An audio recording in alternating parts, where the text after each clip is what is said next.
Ang mananagot dyan ng presidente ng bansa, siya ang prime, foremost responsible for all this corruption in the government, for all this failed governance. Ang presidente, dahil ikaw presidente, mananagot ka. Dapat kang managot.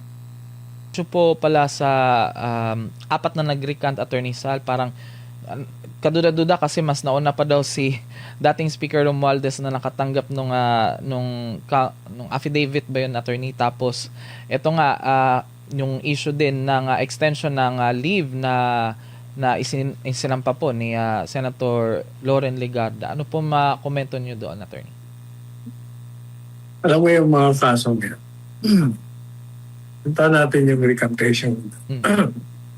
Yung recantation, ako hindi ako nag-aalala sa recantation kung nakaka-apekto. Sapagkat ang ating mga hukuman talagang generally hindi naniniwala sa recantation. At merong mga kalakaran na kailangan mo patunayan muna bago paniwalaan ang recantation mo. Kailangan probahan mo sa hukuman na kaya ka nagsinungaling ay napilitan ka lamang. Ikaw ay tinakot, ano kaya naman ikaw ay binayaran, kasama na rin yung pananakot sa pamilya mo para gumawa ka ng kasinungalingan.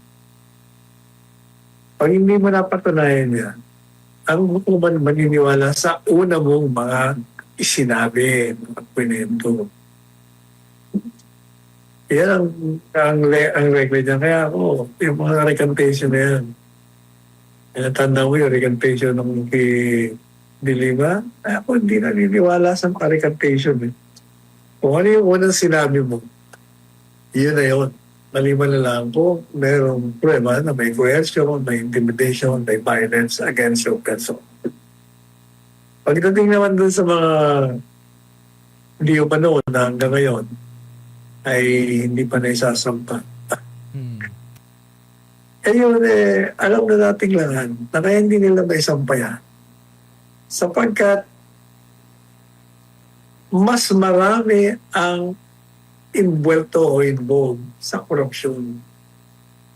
Pati presidente ay pinagbibintangan. Mga miyembro ng Kongreso, Senado, lahat yan. Kaya hanggang ngayon, tamo hindi ba tulak-tulak ang investigation sa flood control project kasi nga, sila mismo ay involved. Yan ang katotohanan dyan. Kaya nga ang tao galit na galit na. Naghihintay siguro itong mga ito na sumabog sa mukha nila ang pagkadisgusto ng taong bayan. Nagmumura ang mga kababayan natin. Hindi maitulak-tulak yung investigation sa flood control project. Kasi sabi nung isa may sasalita dyan, hindi raw sapat yung flood control projects. Wala nga flood control, ninakaw nga yung dapat na gamitin Kaya baha tayo. Ang mananagot dyan ng presidente ng bansa, siya ang prime, foremost responsible for all this corruption in the government, for all this failed governance. Ang presidente, dahil ikaw presidente, mananagot ka. Dapat kang managot. Ayan, maraming salamat po, Attorney Sal. Anyway, Attorney Sal, balikan lang po natin yung issue pa rin po sa impeachment kasi nung ika-16th day ng impeachment trial, may napansin po yung mga netizen, lalo na yung mga kritiko dahil after nun, hiniling ng mga prosecutor or House prosecutor na personal na dumalo ang mga senator judge sa impeachment trial upang masuri nila mismo yung kilos, reaksyon, yung paraan ng pagsagot ng mga testigo. Ayon sa prosecution, mahalaga daw yung personal na pag-obserba sa demeanor ng mga testigo sa pagdedesisyon kung mapapatunayan yung mga aligasyon.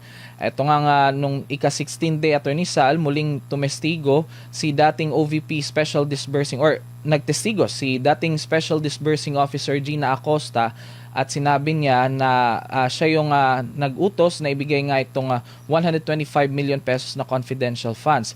Pero nga, yun nga, nag-post din si Senator Robin Padilla ng kanyang mga photos online or sa kanyang social media page na nakamonitor sila sa impeachment trial pero nasa ano sila, parang nasa kanilang opisina ata, Attorney Sal. At ito nga yung nabanggit nga ng House Prosecution Team na kung pwede daw ay personal at hindi daw via sa live stream. Ano pong inyong reaction dito, Attorney? Ano namang diferensya kung hindi sa live? Nakikita. Kagaya ko, nung ako'y malilate, nanood na lang ako. O di ka din, makikita mo rin naman ang reaction eh. Ang mahalaga, nanonood sila. Ayan.